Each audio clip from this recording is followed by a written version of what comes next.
বিশ্বকাপের ইতিহাসে এমন অনেক ঘটনাই ঘটে যেগুলো কখনো ভুলার মতো নয়। তবে যে ঘটনা এখনো সবাইকে হতবাক করে দেয় সেটি হলো জিনেদিন জিদানের লাল কার্ডের ঘটনাটি, যেটি নিয়ে এখনো সমালোচকদের মধ্যে তর্ক বিতর্ক হয়ে থাকে। ঘটনাটি ঘটে 2006 সালের বিশ্বকাপের ফাইনালে।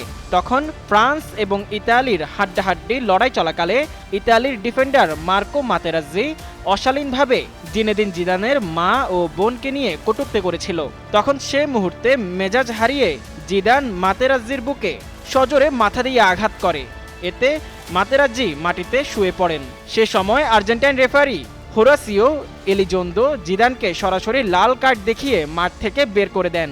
কিন্তু জিদানের সে ঢুস কাণ্ডটি এলিজান্দো নিজের চোখে দেখেননি। তাহলে কিভাবে এমন মহাতারকাকে লাল কার্ড দেখানোর সাহস খুঁজে পেয়েছিলেন এই রেফারি? এই বিষয়ে এলিজোন্দো বলেন, আমি দেখলাম মাতেরাজ্জি 30 থেকে 40 মিটার দূরে মাটিতে শুয়ে আছে। ঘটনাস্থলে গিয়ে এই সম্পর্কে কাউকে কিছু জিজ্ঞেস করলে বলে কেউ কিছু দেখেনি। পরে সেদিনের চতুর্থ রেফারি লুইস মেদিনা কান্তালেহো এসে বলল, মাতেরাজ্জিকে ভয়ঙ্করভাবে ঢুস দিয়েছে জিদান। তাই তখন আমি সিদ্ধান্ত নিয়ে ফেললাম জিদানকে মাঠ থেকে বের করতে হবে। এলিজোন্দোর সে সিদ্ধান্তের পর ম্যাচটি পেনাল্টি শুট আউটে গিয়েছে এবং সেখানে ইতালির কাছে হেরে গেছে ফ্রান্স। তবে অনেকের ধারণা জিদান মাঠে থাকলে উল্টোটাই ঘটতো।